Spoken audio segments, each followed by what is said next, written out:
and you don't know your way to see for you. Good afternoon. Welcome to Connection. I'm your host, Pastor Kevin McGee of the Victory Temple Church of God in Christ.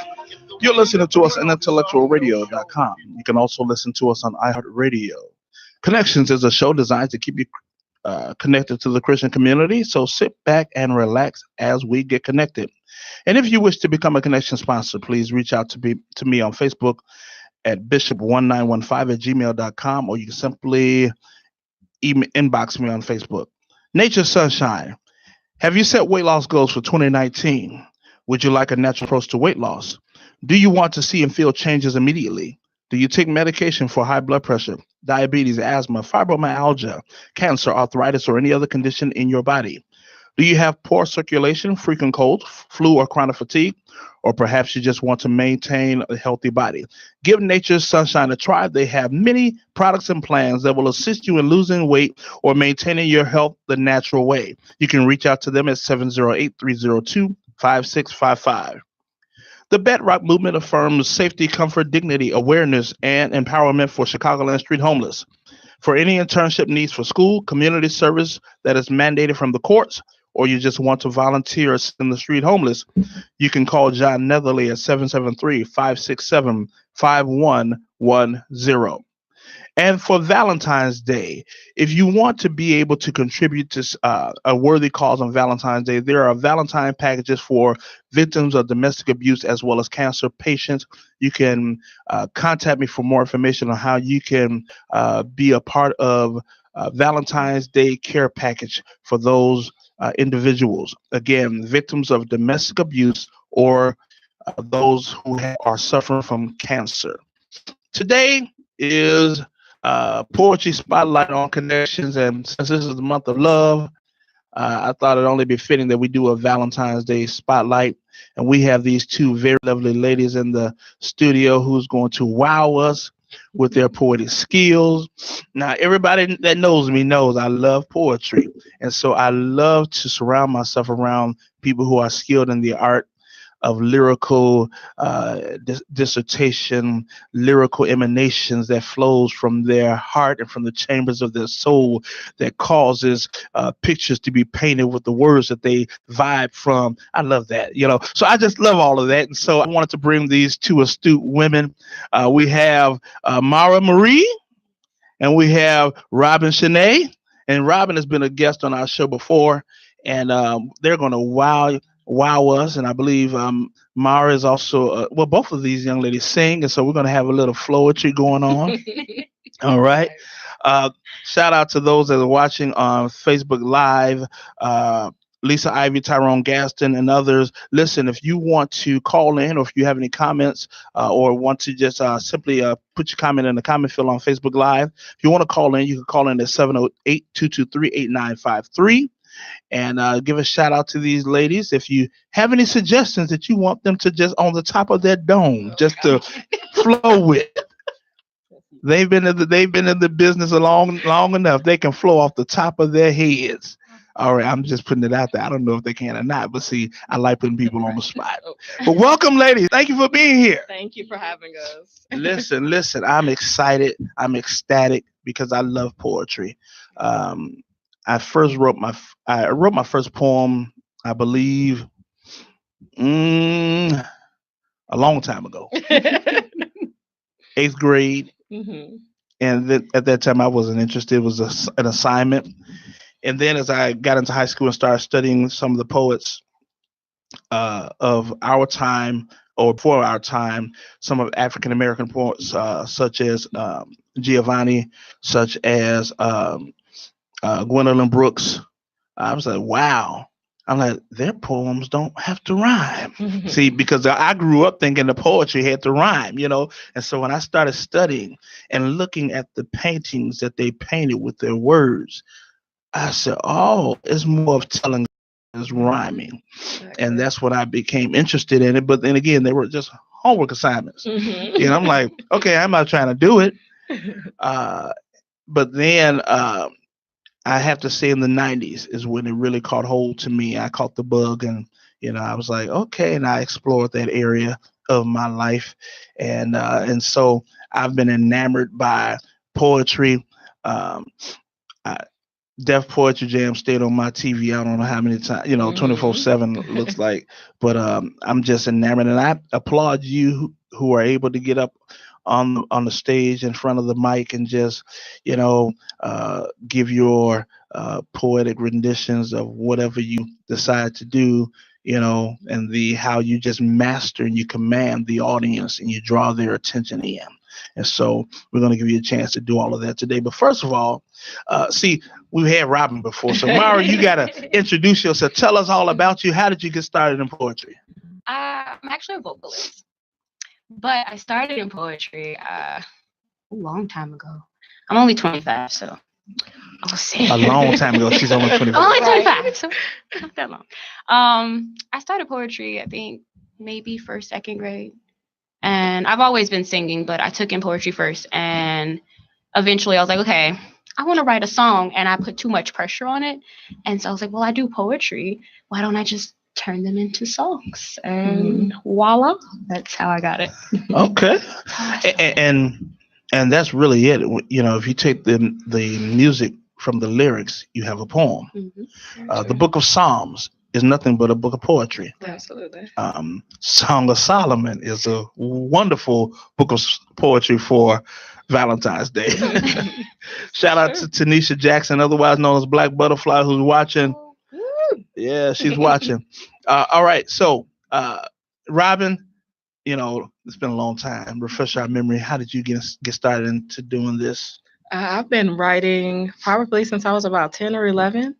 And I was kind of quiet when it came to expressing my emotions. So writing became my personal outlet.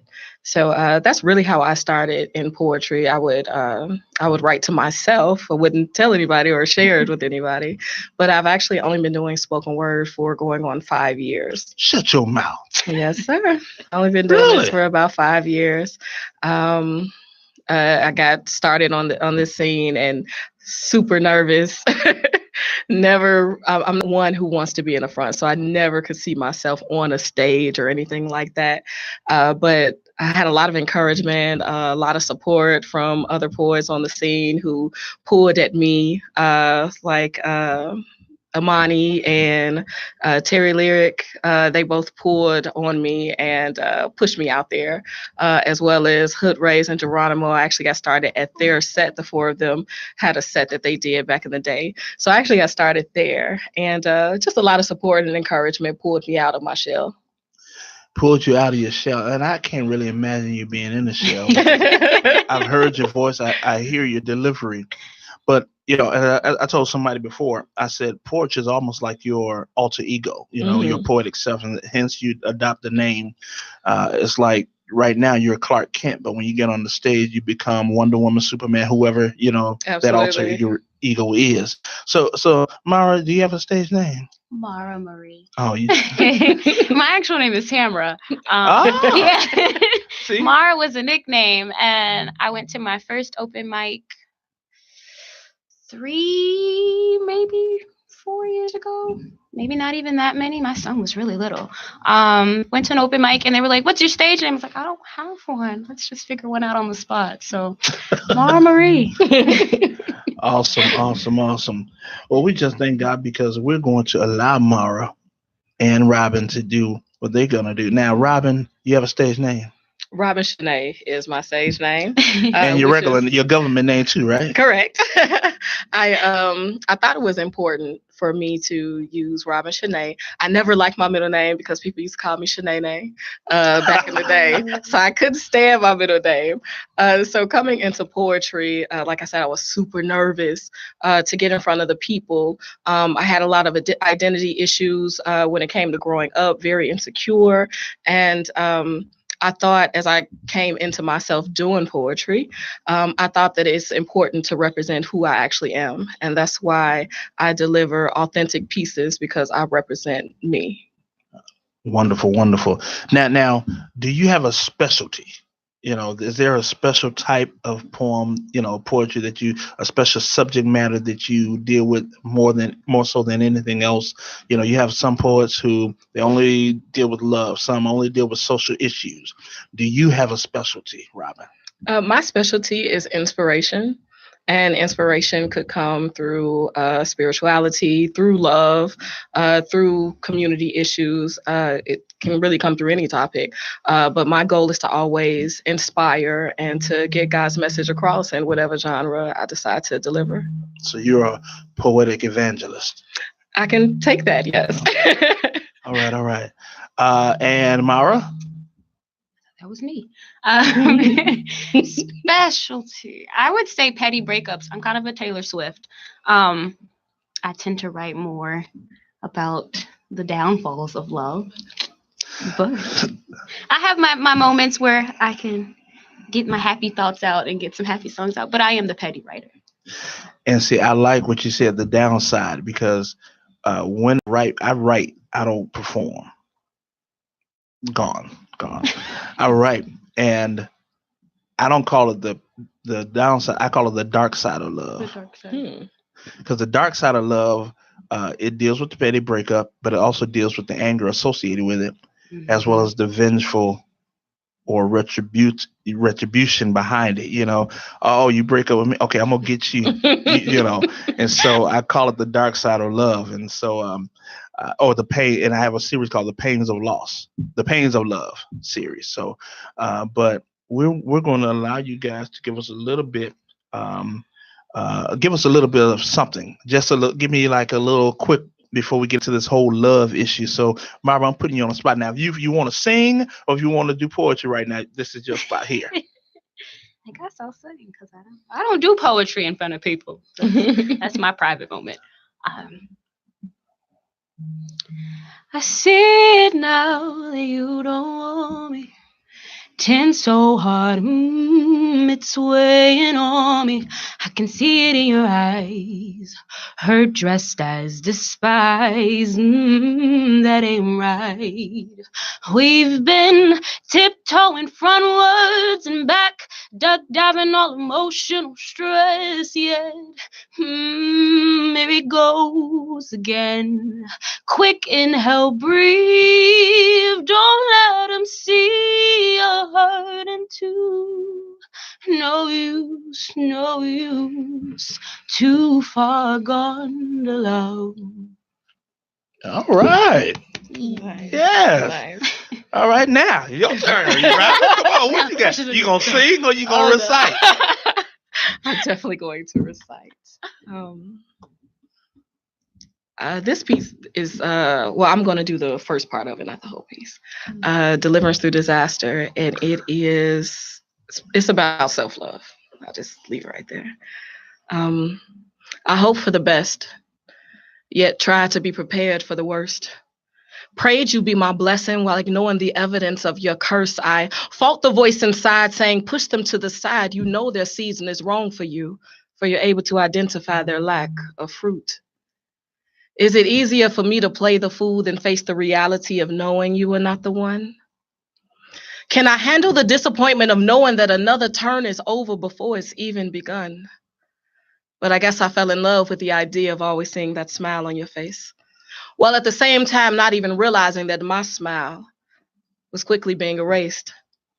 I hoped that you would see me for who I am and believe that you would love me just for that. Trusted you would refrain from crossing the line, even though you knew just where that line was at. It was far enough to wonder, yet close enough to reach, and it may have even been willing to waver a bit, just as does the tide washing along the beach. I wanted you. I wanted you because you were more.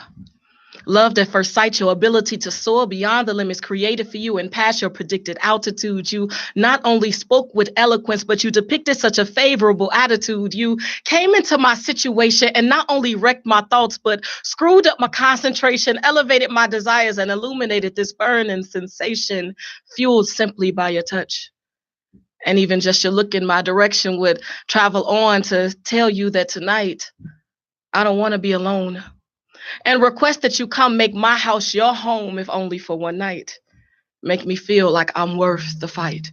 Teach me the moves to your dance and show me how to go beyond romance. Hold me close, whisper in my ear, tell me I don't have to fear with you. As we do all the things that lovers do, everything I thought I wanted was you. But you are my disaster. All right. Cassie Sutton Fuqua said, go ahead, sis. Thank All you, right. sis. Listen, we Is that right? all right. So you gave us a little snippet of who you are. You gave us a snippet of what you do. And so now what we're going to do is we're going to deal with this thing called love. And love is a word that everybody just throws about. People don't really know what love is. There was a song out in the 80s called I Want to Know What Love Is. People don't really. I'll tell you something. You ask the average person, what is love? Say, well, when you like somebody. Yeah, you ask us when you like somebody strongly. That's not love. Love is deeper than that. And so, first of all, what I want to do is uh, give the different types of love. There are 8 types of love. 4 of those types are spoken of in Scripture or in the Bible, but there are 8 types of love. One is called eros, from which we get the erotic type of love. Then you have philia, which is affectionate love or brotherly love. Hence, we have the city Philadelphia, the city of brotherly love. It comes from that word. Then you have storge or familial love. That is the family type of love that you have for your brothers, your sisters, if you love your brothers and your sisters, and your mom and your daddy. Then you have ludus, which is a playful type of love. That's the type of love that you play when you first start liking somebody, when you were younger. I like you. Do you like me? Circle yes or no. That kind of love. That's the playful type. When you're first getting to know them and you got the jitters and the butterflies in your stomach and you're on the phone. What you doing? What you doing? I'm not doing nothing. And you be on the phone for hours, just in love, Then you have mania, which is obsessive love. All right. That's the kind like obsession. That's the kind where that love will take a dangerous turn, because they're those people who have this type of love, mania love. Those are the people that are really jealous. That was my cousin I was hugging on. I don't care. You don't hug on your cousin. That's that type of love, where you're just jealous at every turn. You got to call them every 5 minutes. That's that type of love. You don't want mania. You don't want that obsessive type of love because that turns into something that is dangerous. And then you have pragma, which is an enduring love. Those are the types of love that if you have parents or grandparents who have been married 40, 50 years and they've been able to endure every situation, they've been able to endure hardship, and it brought them closer together. That's that kind of love. That's the kind of love that's rare in this day and time because now folks get divorced at the drop of a dime. You put a dirty dish in the sink, I'm going to divorce you. All right. We can't stand anything now. And then you have philatia or self-love. That's when that's not in a negative sense, in a positive sense, because everybody ought to be able to love themselves, no matter how they look, no matter what their state is. You first have to love yourself before you can love anybody else. All right. Very true. And then we have what we as believers, we exercise as agape, which is a God type of love, the love that God had for us and that we ought to have towards one another, so that we can help one another and help others to be built up rather than tear them down. All right. So those are the 8 types of love. And so what we're going to do is we're going to examine these. Now, we're not doing erotic love, not on this show. We're not going to do erotic love. So, God bless you, Demetria Brand Triplet, who's watching. We're not doing that, okay? And we're not doing mania. We don't want it. No, we're not trying to hurt nobody. Although some of you might have been the subject of mania, yeah, because mania, and let me say this, and I don't want to throw that off as being playful, but mania is dangerous because it can lead to abuse. Absolutely. I'm sorry I hit you, but I love you. No. You don't hurt the one that you love. That's right. And when you hurt yourself, you don't love yourself either. And so now if you're the person that you love is supposed to be a part of you, then why hurt yourself? So that's the mania. But we will talk about storage. We'll talk, and that's the type of love that you have for your brothers, your natural brothers and sisters, your family. And I'm assuming you love your family. Of course. Okay. And you'd be surprised. I brought somebody on here, they didn't like their family too much. So it happens. how has your family, and this wasn't one of the questions, I'm throwing this out there, how has your family embraced your craft as far as poetry? Did they say, you're just wasting your time? Or they see it more or less just as a passing hobby for you? Or are they really excited about what you're doing? Well, I'm the oldest of 6, and all of us. Wait a minute, you're the oldest? Yes. Oh. I'm the oldest, and we all do music, poetry, arts, all of that. My mom included. She does spoken word, so she actually brought us into that kind of world. But my family supports. They push. We do things together sometimes, but for the most part, they're right there. I have shows, they're right there supporting, they're pushing, they're posting up pictures, videos, all of that. So okay, so y'all like the functional Jacksons, not the dysfunctional. Y'all got the whole family full of music and poets. Yes, but I wouldn't call us the Jacksons. That's what I say. That's why I said the functional, not the dysfunctional. All right. Something like that. So you're like the Michael. Yes.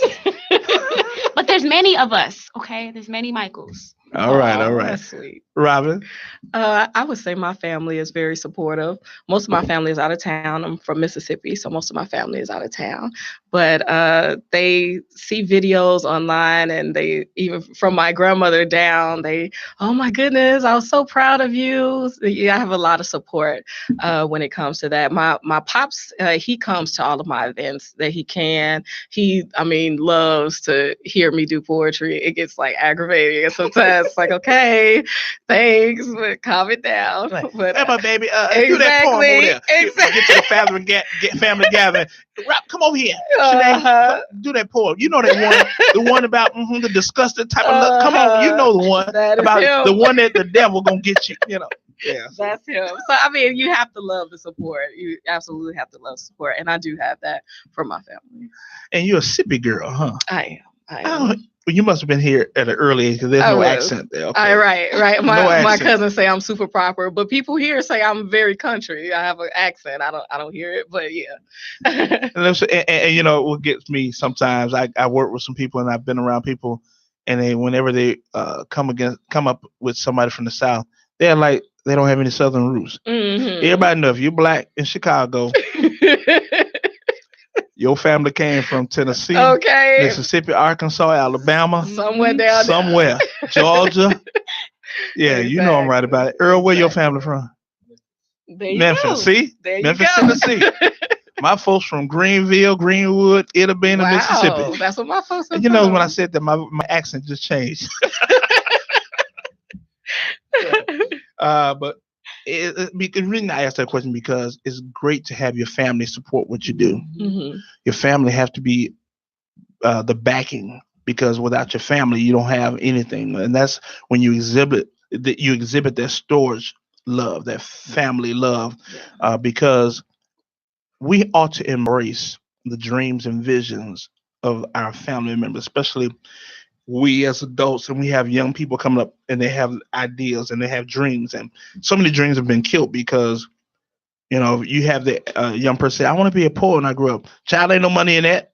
Find something else to do. Mm-hmm. Or I want to be a singer. No, you're not going to make it. There's a lot of singers and only 1 out of 5 make it. And then you either got to know somebody or you got to do some things that you shouldn't be doing in order to make it. And so it kills the dream. And I tell people, don't be a dream killer. Mm-hmm. Don't kill your own family. Yeah. Because when you kill your family, you kill yourself. You kill your lineage. You kill the legacy that you're trying to leave behind. Very true. All right. And then we have philia, brotherly love. All right. Mm-hmm. The love you have for your friends. Mm-hmm. Now we love our friends. All right. So how has your friends embraced your craft? The ones that are outside of poetry, outside of music, just the regular everyday friend, your BFFs. And only women have BFFs. Men don't have BFFs. I'm just letting you know that now. I say it all the time. Men don't have BFFs. Okay. Women have BFFs. So your BFFs, how do they feel about it? I mean, are they fascinated? They're trying to get you to write a poem for their boyfriend or for their girlfriend? All the time. I write proposals. Believe it or not, I write wedding proposals. But anyway. Nice. One of my closest sisters now is like, you doing a piece at my wedding. She's preparing to get married now. I'm her maid of honor, so she's excited about me doing a piece at her wedding. A lot of my friends are just so excited and, like you said, fascinated at how do you remember all those words. That's what most of them say. How do you remember all of that? It definitely takes time and practice, but most of them, all of them really are supportive. My church family, of course, as well.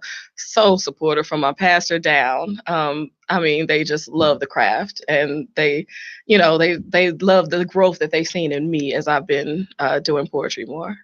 All right. And Mara? My friends are worse than my mother. You go out and you go perform, and your mom's like, "That's my baby." That's my friends. They do that when they go out to see me perform, especially since they don't get to as often. But when they do, they're super supportive. They are the quickest people to purchase, be there, send me some kind words, to keep me going. Because there are times, yes, being a musician is hard. Yeah. And sometimes family can be like, yeah, do an option B, do something different. My friends are like, nah, stick to it, keep going, keep pushing. They have helped me tremendously. So got some good supportive people. Everybody needs a support base. Yes. You need, and sometimes your support is not always your family, or not just your family, Mhm. but the people that you're around. Because most of the time you're around your friends more so than your family members. Unless you're living with everybody.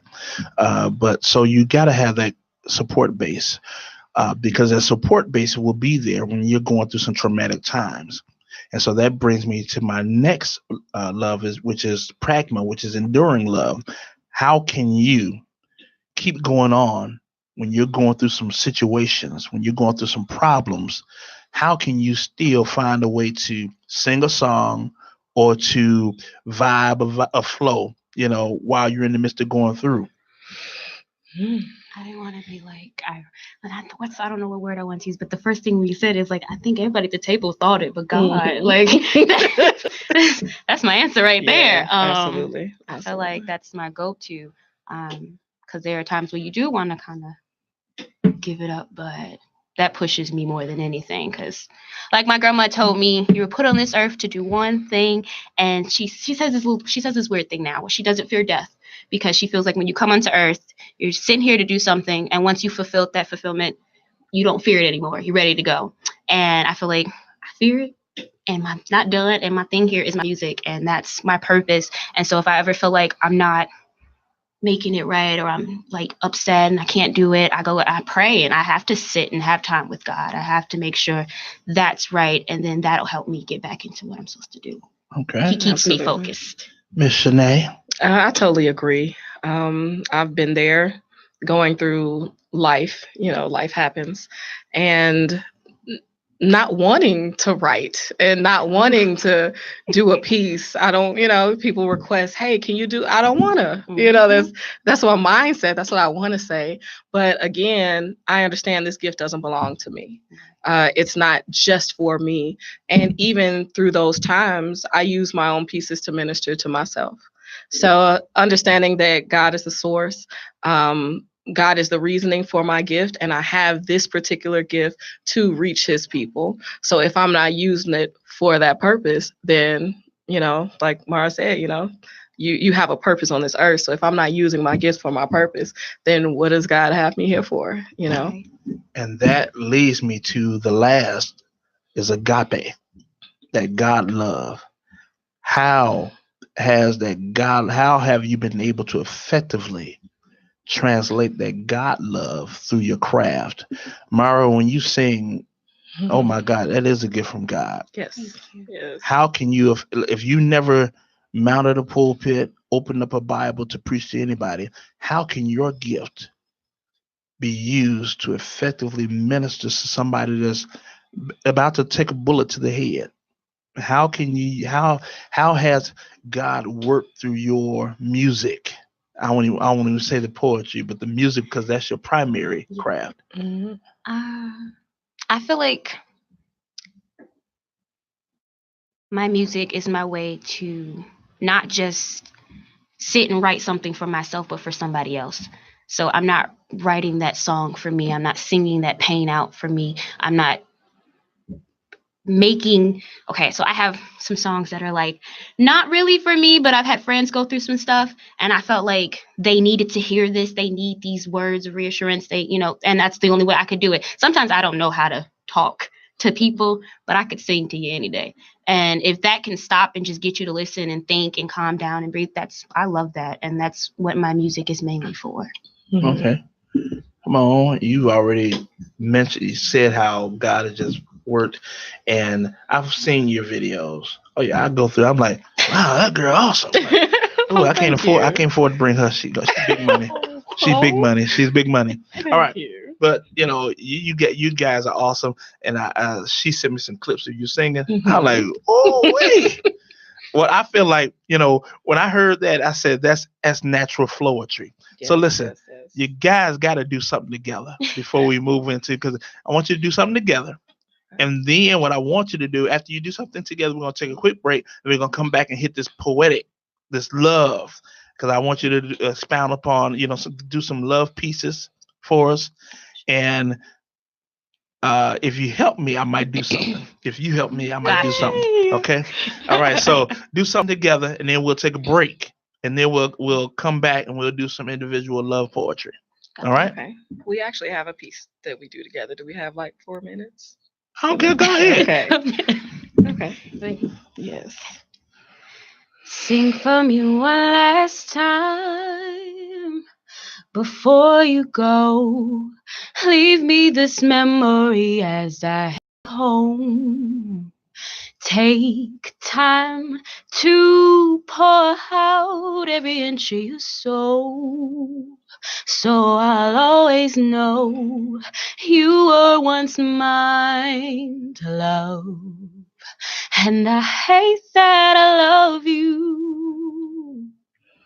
As I sang these words and my adornment grew, I drew more and more addicted to loving you.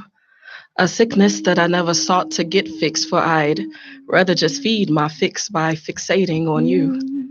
Inhaling your scent is all I wanted to do, so let's seal the room, leaving no cracks for you to seep through. I didn't want to lose a bit of you as I suffocate in your essence. And even as my oxygen deprivates, I had no desire to escape from your presence. Man, I'm feeling lightheaded. Some habits, they form above your conscious, but I only cared what my conscience said when I was sober. So I continued to cave to my cravings until that care had frozen over. The sensation of that hit was so exhilarating that even sobriety kept on getting the cold shoulder. Forever seeking the height of that first high, I made sure that my habit stayed satisfied. I made strides, like the moon's attraction to the earth's gravitation. I had no desire to come down from your elevation, falling and rising with the tides. A covenant that I just was not ready to let die, so I boast in your overdose as I led the charge to my own demise. But what didn't take long was for me to realize that there are dangers in ignoring your habits' warning signs. Sing for me one last time before you go. Leave me this memory as I head home. Take time to pour out every inch of your soul, so I'll always know you were once mine to love. And I hate that I love you. It's not always easy to dust off your crown and start over. And even sobriety can make you feel like you're bipolar. A sober man feels what a heart's habit won't let it. It battles with your confusion and struggles with your rejections, coddles all your contusions, manipulate your confessions, deflects all your desires, inflates all your complexes. Promise a brighter day, then you wake up fighting depression. It cheers, yes, you can do this, then whispers, you'll never make it. An emotional roller coaster isn't even half the ordeal, but more like jungle vines of lost time seeking a subtle feel. And once those withdrawal symptoms start stirring up with again, Now it's cold chills and night sweats and Jones to get bent again. It took me time to realize that my habits dynamic had changed. But now I finally feel some joy amongst the pain at last, feeling secure after conquering all of the shame. My peace of mind is free when before it was detained. I found value in establishing my own happiness, stopped wasting hope and seeking wholeness in others' broken pieces, dismissed the fantasies, fought for my sanity, invested back in my spirit. Excuses, I didn't hear it. Your lies ain't got no traction. Your promises like an action. I'll rise just like a phoenix, and now it's you that sings this. Sing for me one last time. Before you go, leave me this memory as I head home. Take time to pour out every inch of your soul, so I always know you were once mine to love, and I hate that I love you. All right. Nothing but finger snaps. I like that. I like that. Thank you. Cassie says, "Sing, Robin." Yes. Thank you, Cassie. We thank God for that rendition. Listen, we're going to take a quick break, and then we're going to bring these lovely young ladies back, and they're going to give us some more poetry, and then I might surprise you as we get ready to end the show. All right, stay tuned.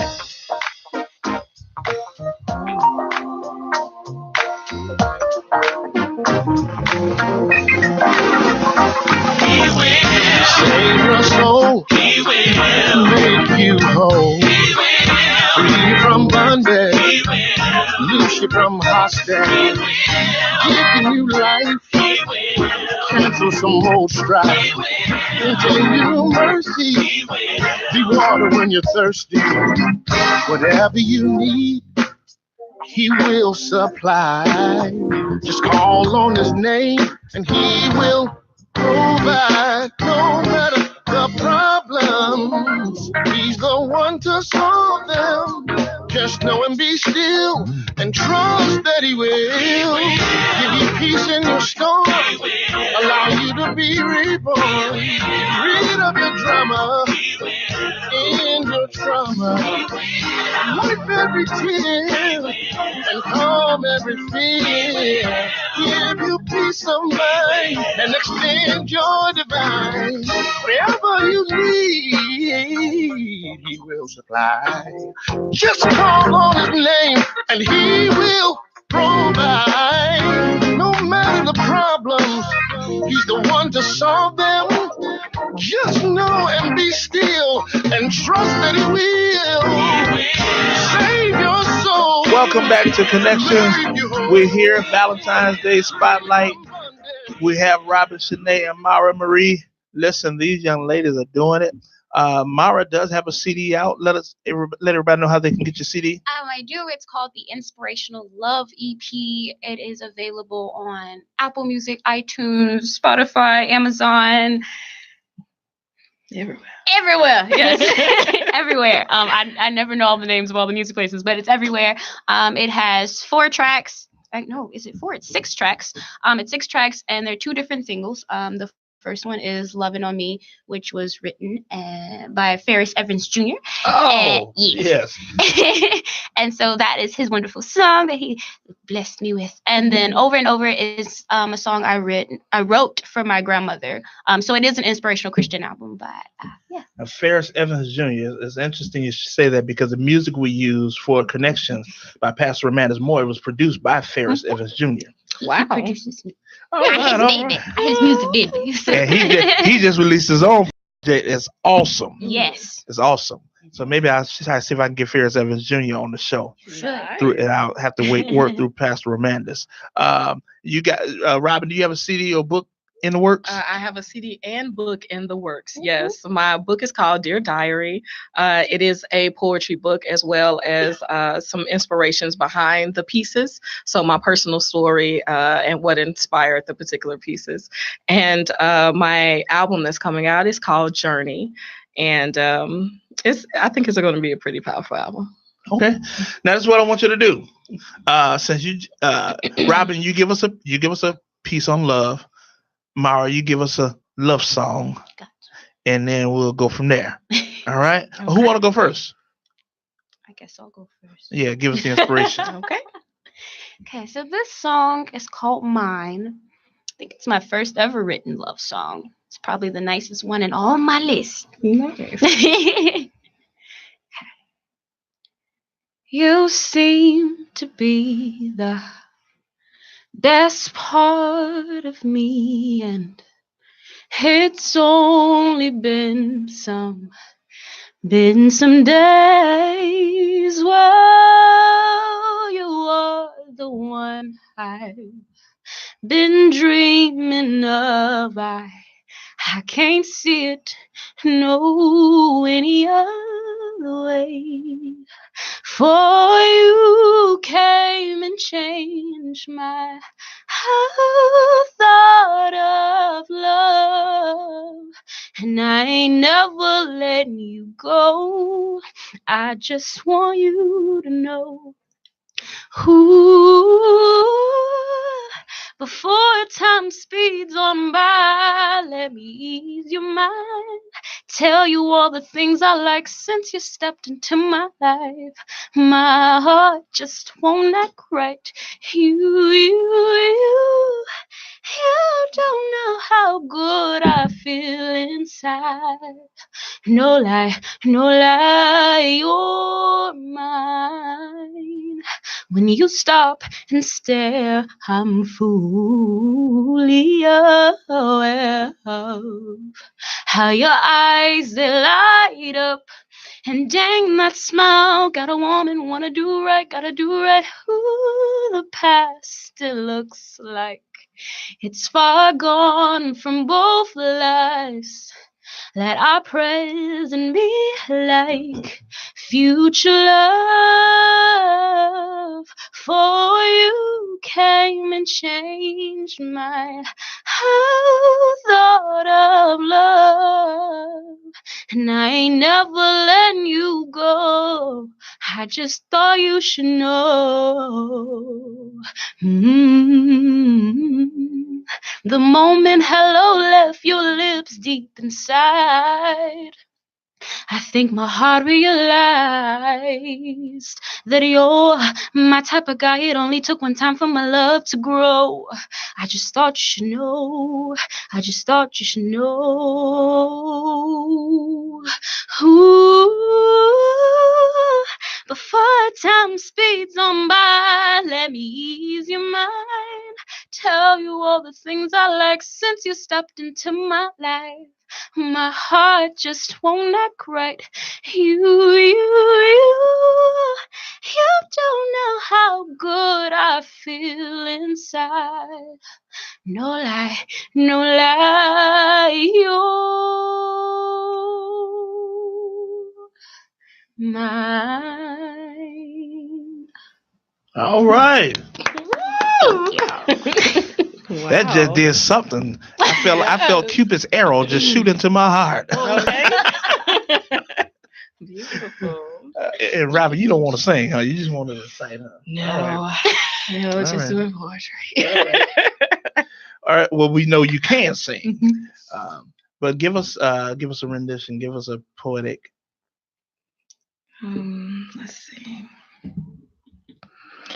If only you could hear my heart, my words wouldn't even matter.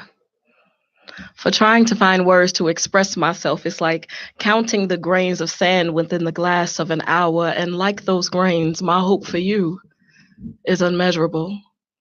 Yet the soothing of the thoughts of being without you is absolutely unbearable. I'd be shattered. My words stutter as my heart flutters at the thought of you.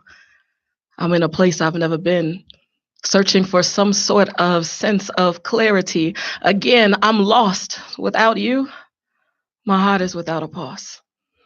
I'm in need to feed on your love for me, if there be any. You spark a flame in me like no other. The strength of our connection is parallel to that of a newborn and its mother. We have true bonds. Man, don't bail me out. Please let me stay confined to this cell of our love as our membranes draw all this good in and keep all this bad out. As a product of Mother Earth, I've been created to nurture as a mother on this earth. But since I have yet to become a mother through the gift of childbirth, allow me to use my gifts to nurture your hurts. Heal the bruises from your inner pains and help to instill in you the understanding of what you don't realize your pains have helped you to gain. Because you see, behind your back, I have been praying for your deliverance from your inner curse. Because I have been blessed to see in you what you are really worth. And it is beautiful.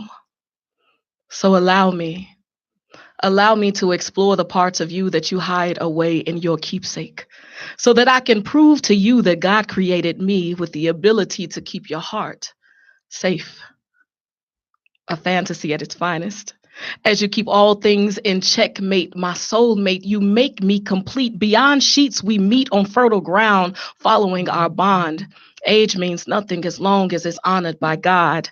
Oh, how I long to be bonded through our bondage. And when these mates mate, we will create a lineage even greater than fathomable. For the beauty of our unity producing something, someone this great, simply unimaginable. Potentially a fantasy of reality at its finest. Yes, I am a queen. But when you love me, my king, trust that I will never hesitate to reverence you as your highness when you love me. And that's that piece. All right. I just got one question for y'all. Yes. All right. I need to know how many brothers are y'all beating away because of y'all flow. Like, because I know they coming at you when you singing like that. You flowing like that. I know they're like, okay, what your name is, girl? Come on, are there significant others in the picture? And if so, are you wow? Okay. Come on, are you wowing them with that voice? Are you wowing them with your flow? A lot of people who approach me don't know that I do poetry initially. And of course, if you don't stick around long enough to get to know who I really am, then you miss a lot of fascinating things. I tell you. No comment. All right. I mean, oh, okay. I mean, that one alone. All right. So listen, give a shout out to your church homes before we. One Vision Worship Center. I know y'all in the house. I love my church family. My pastor, Pastor Dion Hayes, one of my biggest supporters, pushed me out to the front when I did not want to be there at all. So I absolutely love and adore my pastor, support him 100%. He is absolutely amazing as a support system, as well as my first lady, Lady K. She is absolutely amazing, sweetest woman you will ever meet. So shout out to One Vision Worship Center, 2701 West Jefferson in Joliet, Illinois. And my church is Greater New Mount Eagle Missionary Baptist Church, where my lovely pastor is Davy Elmore, who is the greatest thing so far to help me this year. He definitely pushed me. My church family is lovely, lovely, lovely, and I love them. It's on 123rd in Michigan, I believe. Yo, don't hurt me because I don't know what my church is. I just know how to get there. Okay. That's what's important. You just know how to get there. That's important. All right. Listen. I want to give out this announcement right quick before we put myself on the spot. All right. And listen, if you love good gospel music, there's an awesome gospel musical that will take place tonight at the Gospel Temple Church of God in Christ, 3855 West on Harrison. It is third jurisdiction of Illinois' kickoff musical for the year. And the minister of music is a regular guest on Connection, missionary and evangelist Angela Garrett. She'll be going forth with the jurisdictional choir and guests that will be there. So 5:00 p.m. Listen, they're not going to hold you all night because they want you to get home and be able to, get some rest in and everything, because everybody should be going to church tomorrow, especially since you're not going to church tomorrow afternoon because Super Bowl is on. Rams and the Patriots. I don't know who you're rooting for, but my message tomorrow is whose team are you rooting for? Amen. So that's my message tomorrow morning. All right, at the Victory Temple Church of God in Christ, 2000 West Roosevelt Road in Broadview, Illinois, from 8 a.m. to 9:30 a.m. All right, so now, 8 a.m. to 9:30. If you come to church that early, you really want to be there. Okay. You ain't coming to play no games. You're not coming to see who got on what. You coming there to meet the Lord, and then you go home. You go back to bed if you want to. You go to another church if you want to. But that's the way we roll. All right, so I'm going to attempt to do this. I don't know what I need. This is called, since President, I don't call him President. Number 45. Since number 45 is doing a State of the Union address, since Nancy Pelosi allowed him to come into her house now, because when he tried to do it, she said, "You ain't coming in this house doing it," and he said, "I'd do it somewhere else," and he never did do it. Okay, so let us know who got the real power is Nancy Pelosi. All right, but since Nancy Pelosi is going to allow him to come into her house and give the State of the Union, I decided I'd give a Valentine's Day State of the Union address to. State of Love address, okay?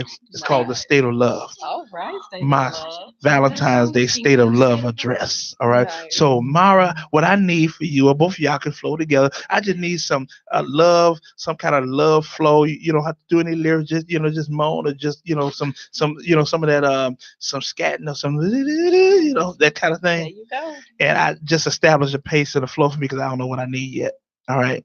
All right, so just start something. And I'll just flow whatever y'all got going. What's your first line? Yes, what's your first word? I'm just. The time draws near. Ah, there you go. No time after time. I do not know the words. The time after time. Hum it. Just hum it. What's the hum? The time after time. Yeah. Oh, that's time after time. Well, you know what? Just flow with one of your songs. Just hum one of your songs. I'll give you an old love song. There you go. Yeah. You can flow to that. Go ahead. Well, I mean, how old is it? Because you're only 25. You're 25. How are we about old love song? No, it's old. It's old. It's the only thing I can think of right now. Oh, come on. Okay. Just give me something to start with. I'll flow. You just start it off. Wise men say only fools rush. I like that. Yeah. Nice. But I can't help falling in love with you. My fellow lovers, the time draws near for lovers to rejoice and allow passion to run free.